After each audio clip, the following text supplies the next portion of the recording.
Elijah, we are really happy that you're here. For the people who actually don't know Elijah yet, he is the chair of the LVVSO, which is quite interesting to translate to English. Maybe you are actually better in it than me to translate it in English, but it is our national. Just a nation, countrywide organization that steps up for neurodivergent students with additional support needs, and students with other forms of stuff that breaks them away from the norm.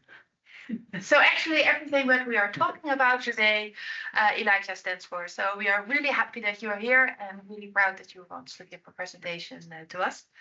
Well, thanks for coming, everyone. First, well, I was just introduced, but obviously let's introduce them here. So first we have Jippe and Shaquille.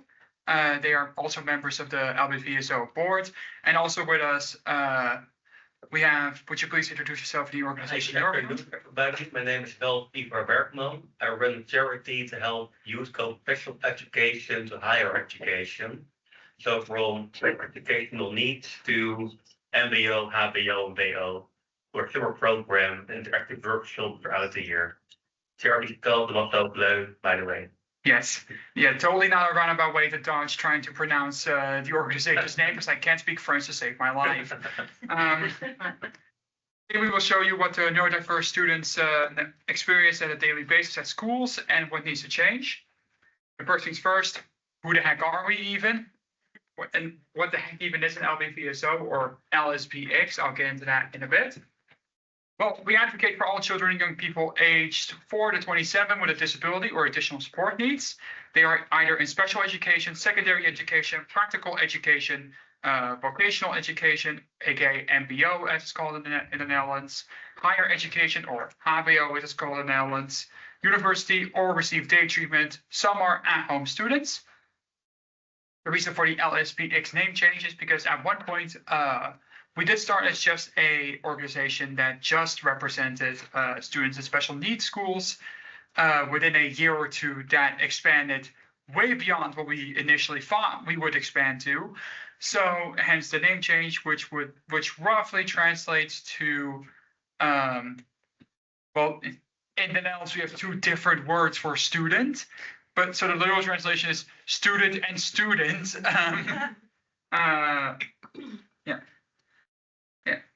Essentially now we will also advocate for not only the younger students, but also students that go into their first year into the higher level of education, such as college, university, or whatever.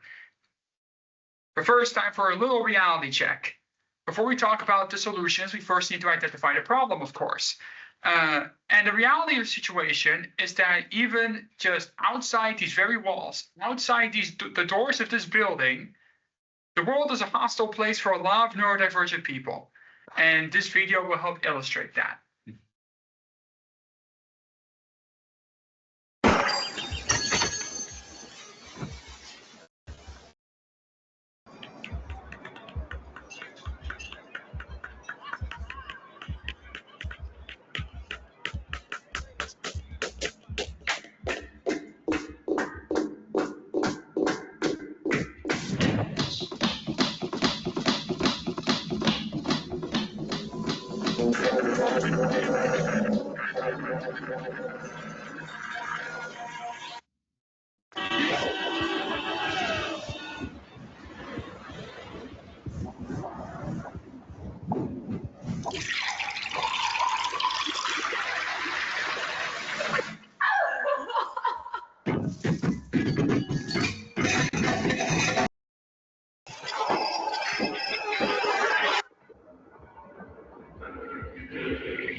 This is not an exception. This is a daily reality.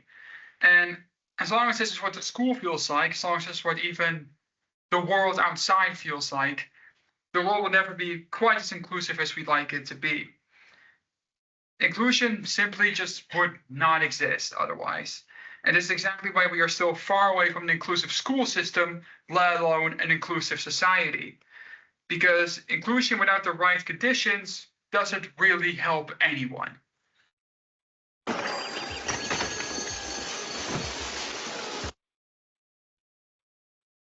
Inclusion without conditions is not inclusion. For us, inclusive education means learning together with the right support, conditions, and flexibility so that everyone can truly participate. And that is far from the current reality. Policy often oversimplifies inclusion, and we are too rarely involved from the start. Students are so often not included from these types of discussions about inclusivity in schools or how to make schools better for people such as us, that often we, the organization that speaks for these students, have to fight for the right to even participate in those types of discussions, and let alone we don't even know to what extent our input is even taken seriously. This idea about a more inclusive education actually leads to these robots that they are holding. These are the AV1 robots. We are made by a company called No Isolation. We are not sponsored, we just think this is a super cool initiative. This is part of a campaign we're doing right now called No Classroom Without a Robot. These robots are meant to help students who have dropped out of school or otherwise can't participate physically in school to be able to still connect to the classroom by way of their phone, tablet, laptop, whatever. And this way they can look for the eyes of the robot that turn on when it's connected. They can look around, the robot can turn around, and as you can see, the robot can easily be moved and carried around so the students can take it from classroom to classroom. There's a little light panel on top that can turn green if the student has their hand raised, or blue if it's in passive mode. The eyes can change emotions to show what the student is feeling at the moment. And that's one of many, many ways we can make schools more inclusive for these types of students. But let's identify some more issues first. So we would like you to step into our shoes for a moment. Walk a day in our shoes. Our school day as it is today. Scan the QR code on the next slide and indicate whether you think this is a suitable environment for us and explain why or why not. Here's the QR code.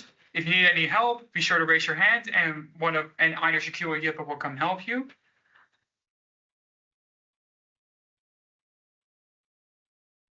If you see there are no active polls, then it's working.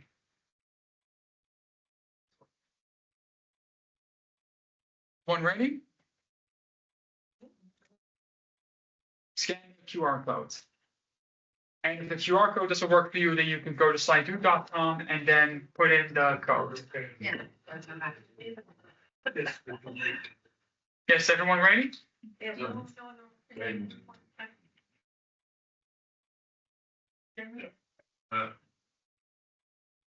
Participate with your neighbor, Caroline.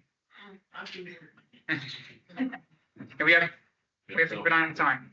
So, first question. You will hear a soundbite from a classroom. What happens to us in a classroom?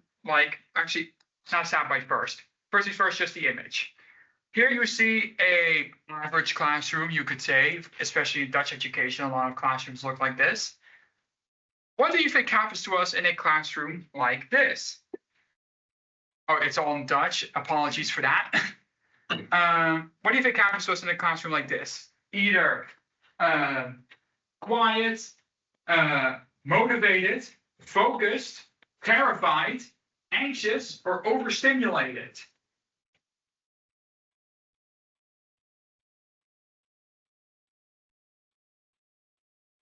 We see a lot of overstimulated, we see a lot of anxious, we see a lot of scared, a bit of quiet, a bit of focused. We see a lot of sensory overload, we see a lot of anxious. Oh, hold on. There we go. Sorry, I misclicked. I actually like to forward a question to some of you who answered to some of these. First things first, who all here said sensory overload, aka overprikkeled? You there. Why did you answer that? Because I know from my daughter that she finds this a very overstimulating. If there's too much input. Who said angstig, aka scared? You? Yeah, it's so much fuss going around all the time that it's very difficult for students also to speak up. Who said focused? Yes? Ik dacht natuurlijk, het is een van de anderen. Maar ik dacht, je kunt het ook vast een plek vinden waarbij je gefocust kunt zijn. Als je in de eten aan tafeltje zit.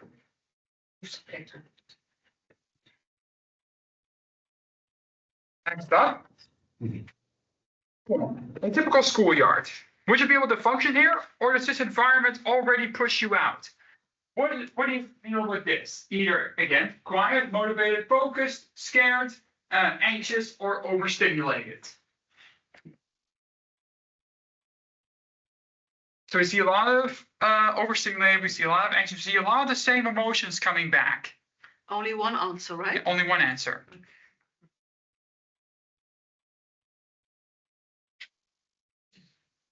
See a lot of, yeah, there's a lot of the same emotions once again. And I think we can kind of guesstimate why, but I think I'd actually like to forward it to the one who presented before me. What do you think, what do you make of this playground? Scared. Scared, and why is that?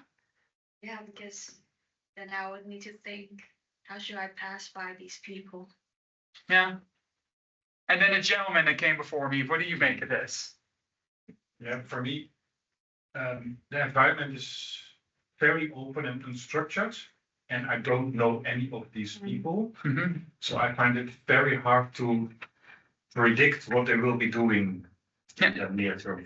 Something that should also be taken note of, especially in regards to the previous two presentations about how playgrounds are built and the greenery of it. Have you noticed how gray this is? Yeah. The only bit of greenery that's here is the trees in the background and that green garbage can. And the acoustics will probably be pretty intense. Cool cafeteria. Oh boy. Well, do you feel calm? How? Enthusiastic? You know, just what do you call yourself? Cozy. Yeah.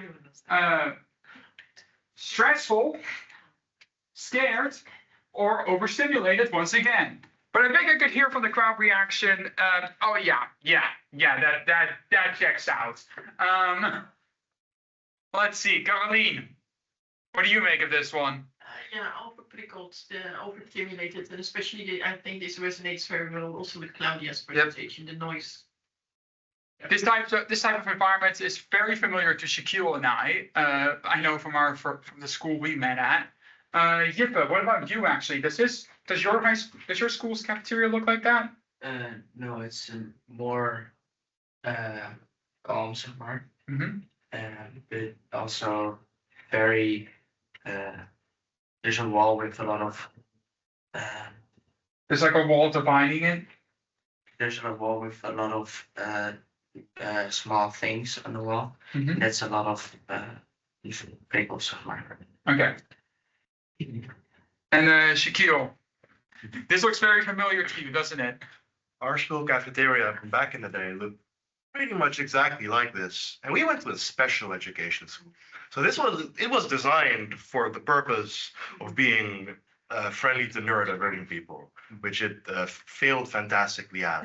The cafeteria, from what I remember, was way too open.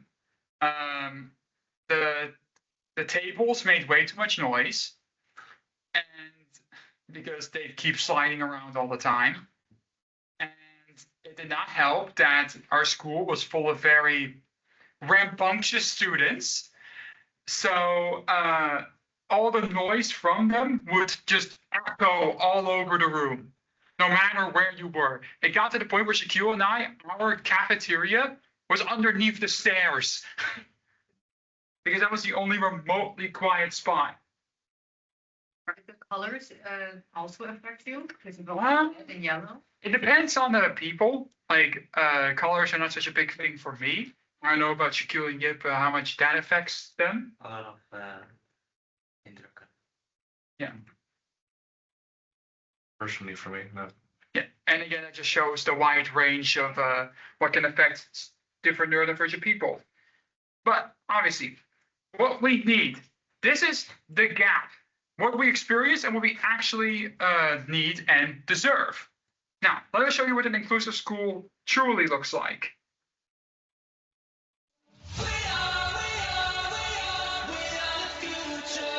I've walked this road 1,000 times, but now it's different. I had a feeling deep inside that something's missing. And now I feel the winds are changing. I've walked this road 1,000 times, but now it's different. They try to bring us down, but we're going up. They try to take us down, but they're out of luck.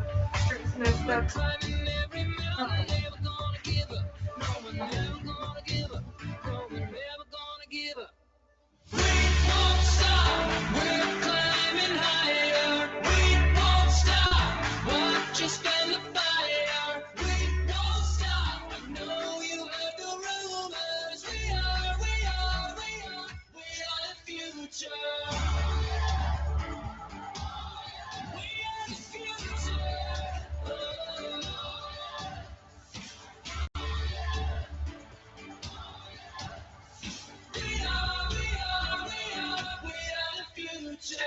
Took every bit of me to get to where I'm going. Can't stop me, I'm a hurricane that's never slowing. I know the brighter days are right in front of me, and now the better part of me is finally showing. They try to bring us down, but we're going up. They try to take us down, but they're out of luck. We're climbing every mountain, never gonna give up. No, we're never gonna give up. No, we're never gonna give up. We won't stop. We're climbing higher. We won't stop. Watch us stand the fire. We won't stop. I know you heard the rumors. We are the future. We are the future.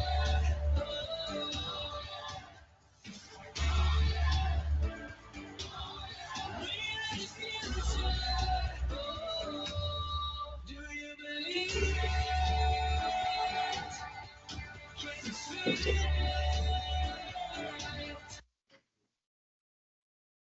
That's what inclusion should look like. Now we break it down into what makes it work for us.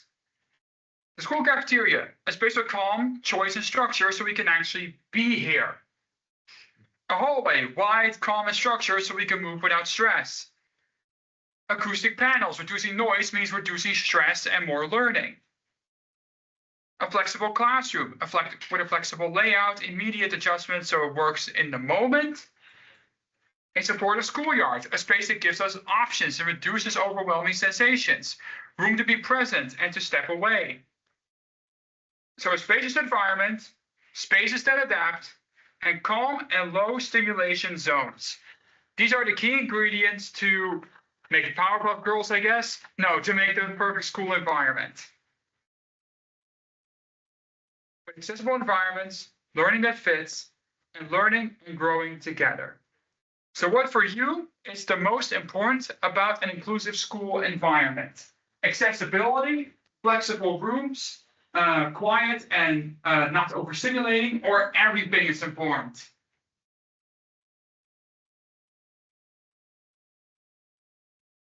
Everything.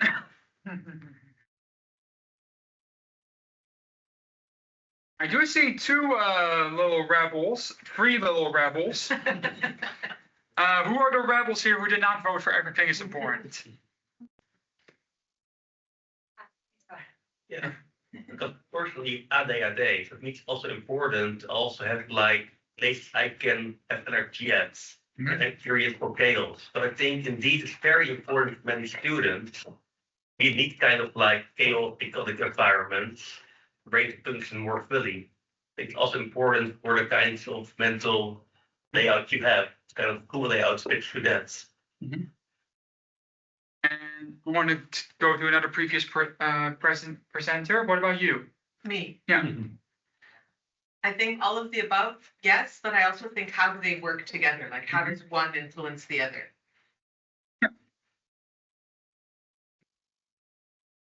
Give us 4 questions to take with us, and we'll be back at a later point in the day with our responses.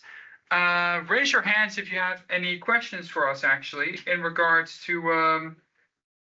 Well, we'll take them to our student panel and return with their perspective for round 2. Anything about inclusive schools or inclusive school buildings or other stuff involving inclusivity in education. Raise your hand if you want to ask a question. Yes? I do want to actually get back to the colors because I saw in the inclusive design, there was red and yellow, even in the schoolyard. I was wondering if that, or even in the hallways, if that would be, I can imagine it can be a nice and positive environment, but also a bit of overstimulating. So I'm curious to hear about from the panel. Yeah. Anyone else? Yes? You and I had a short conversation about the cost of the robots. Mm-hmm. And I think people who make decisions about cost, because people will look at this and say, this looks like very expensive school to build. Mm-hmm. But what are the positive impacts on you as students that you can communicate to decision makers to show them the value of spending that extra money? So in what way, by supporting you more? Yeah. Third? Yes? What is the space in school where you can really get your energy back and get really rest? In a lot of schools, there are rooms outside the main point of the school, especially for children who need rest. But is that the solution? Yeah. And the fourth one final? Yes? I was wondering how to address the trade-off perhaps between, have a closed-off space or a really quiet space, but also the social safety. So when you're there alone or with few, it might also feel not safe. Is that an issue, or how do you experience that?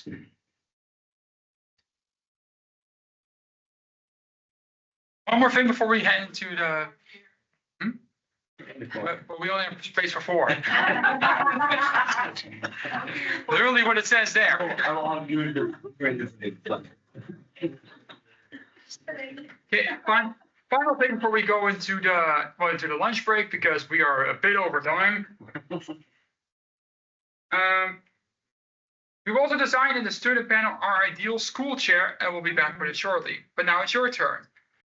We'll go back with a summary of the results. Well, we're back with our inputs on the 4 questions, and with the standout chair designs, we've picked 3 of them. So first, let's go to the answers. First up, question 1 was, how should we approach colors in inclusive schools design, both interior and exterior?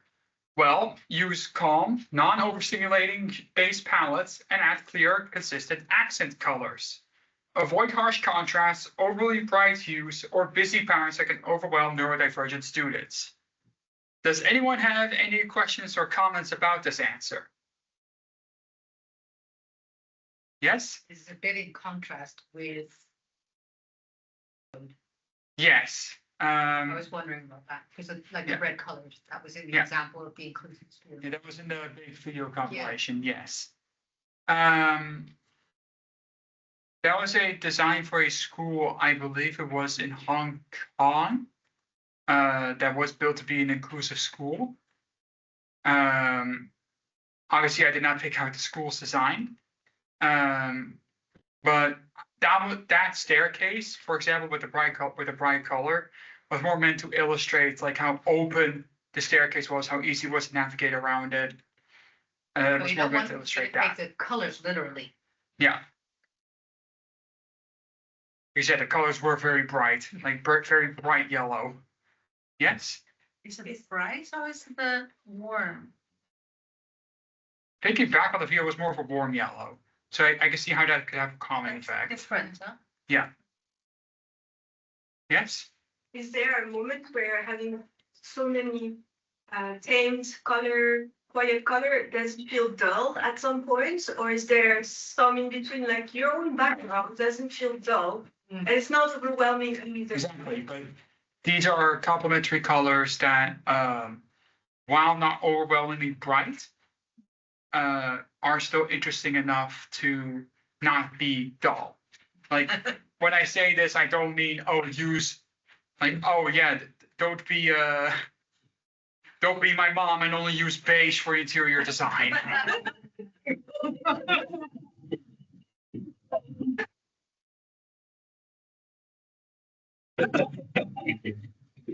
Anyone else? No, then the next question, Shaquille. How do we show the value of spending the money for an inclusive school environment, since a lot of school heads will be averse to it because of the cost?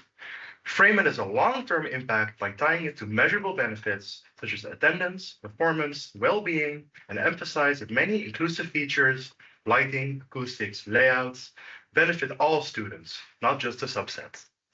So whose question was this again? Raise your hand. Yes. What do you think of this answer? I think it makes sense to hear from students that the impact is on their attendance, performance, well-being. Those are things that are measurable and also have cost. Yeah. Because when they're not taken care of, there's the expense of them supporting it.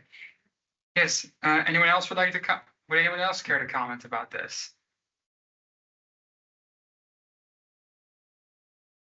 Yes. Do you think that, I mean, echoing to what Simonia was saying, that this school in Emilia region, right, got a top award? Do you think that's also an argument that the school heads would be receptive to, like you're being famous for, or you've been talked about in the newspaper? That could also be a comment that, like, yeah, now you can be in the media and you can, and now people will want to go to your school because this idea that, like, oh, you're this fancy school with you know, with all this stuff in it. Like, I forget the one, Mom, but there was this one school, like, in Amsterdam that, like, got famous because it had a slide in it. It was a super inclusive. Imperium. Imperium, yes. Take also what he thinks of this Sure. the school director of a school like Imperium, but then with very Sure. good teachers now. No, I think it's important. What we did in my school was that what you were telling as well. It's to cooperate with your students. We were like 5 years in a really old building from the 1970s, so it was like acoustic materials were like there was nothing. It was like the boxes, the lockers were standing there, and there was like nothing on the wall, nothing on the ceiling. So it was awful for some students. So the students said, okay, we need like small rooms where we can sit. So we have now the space plots, and we have also like we don't have classrooms, we have coach groups. And the first thing, and that was my question for you, what does a good learning environment be for you? Eh? So what desk do you need? So that's the first challenge for our kids, is to set up their learning environment and to build them their own desk. So I was really happy with your question. So I built one. So I hope mine is there. So I think the important thing is to listen to the students. And you have all the different students in your school. And I was talking to, I forgot your name from, yeah. He said, okay, I don't need like a quiet place. I need like a lot of colors because I have ADHD. So yeah, there's different wishes.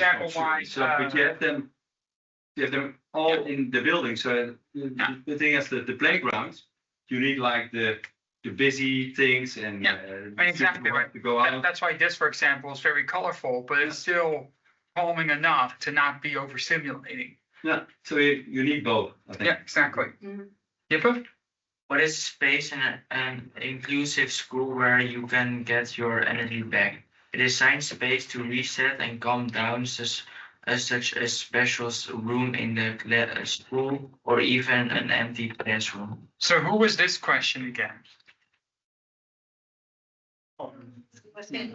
Mom. Well, anyone have any comments about this?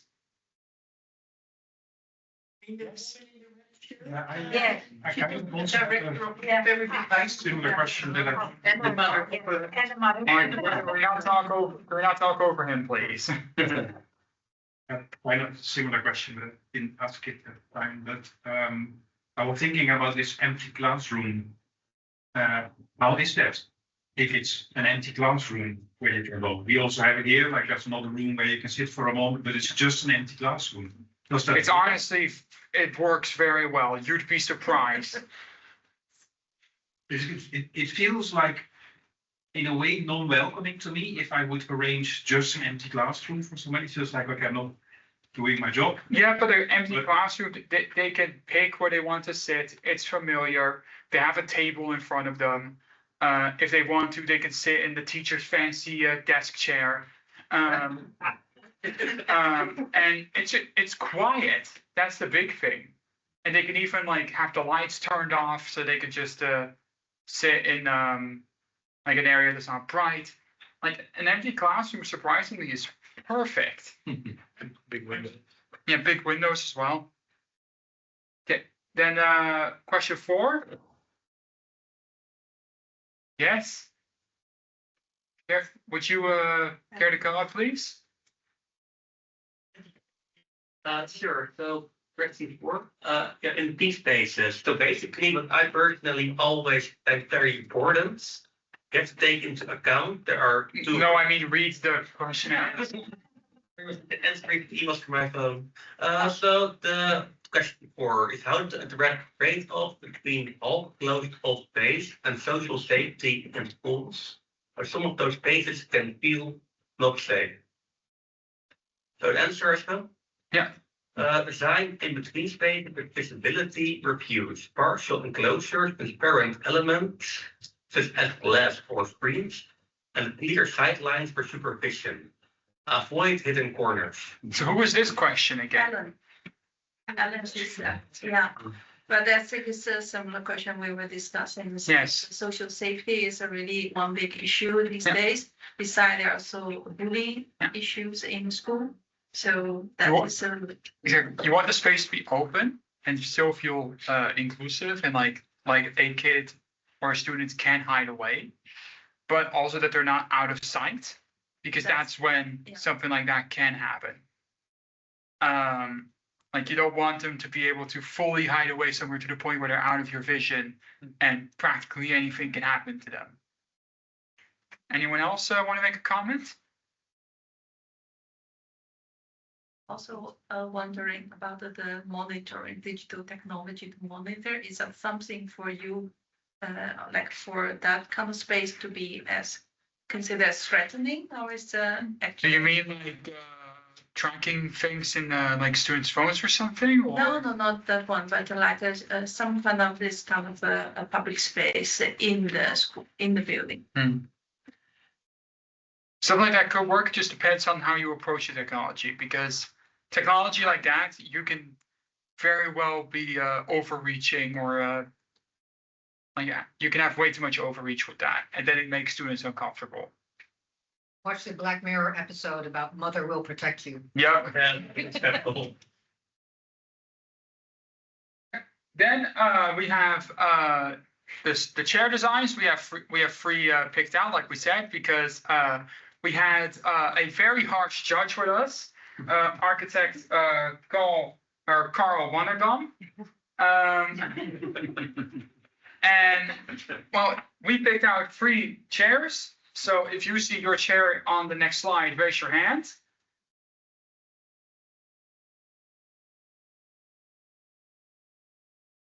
Hey, okay. So first, actually, I'll have Carl answer like why these are good options. So let's start with the left one. Well, the left one I said I like it, but you said the corner behind it. Yeah, it's even that better. was a funny thing because we picked it not for the actual art. We picked it for the place over here. Yeah, I thought it was beautiful, but because when you create a space for somebody to distract, you also give him very less space. So he's the one who the others take all the space. And when you turn it around, say people that want to shout, go in a small thing and do your thing and leave us alone and let us have the room and the window. And it's nice there, and we can talk a little bit. So this, I can see it working for students who just want to be alone and want to work on something. I like that there's blinds instead of a standard glass screen. It makes it feel a bit more homely. And I will say, the one thing that I think is kind of unsafe about this chair in particular are the wheels. You need to have those put on the brakes at all times. Otherwise, I can see some like jokesters in the class like pull shit around while I student is in.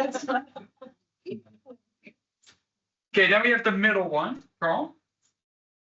Yeah, it's nice. It's adaptive, so you can put out a table and you can sit there alone, and it's a place for you. And you can put out a table and you can make it a place. Yeah, so. And you sit across from each other as well like that, so you can talk as well.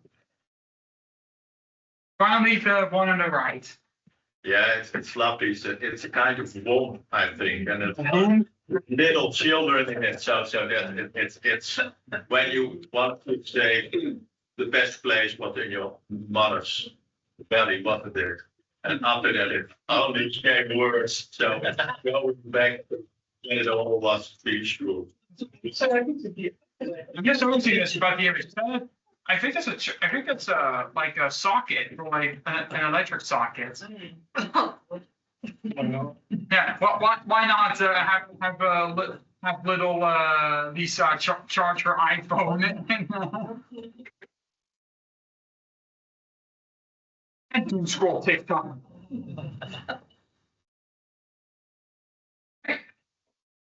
Well, let's just close it off with this. Inclusion is not complicated, but it does require listening. And design schools that truly work for students.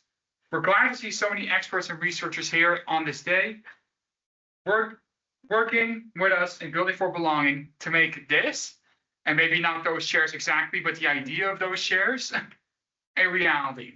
Thank you very much.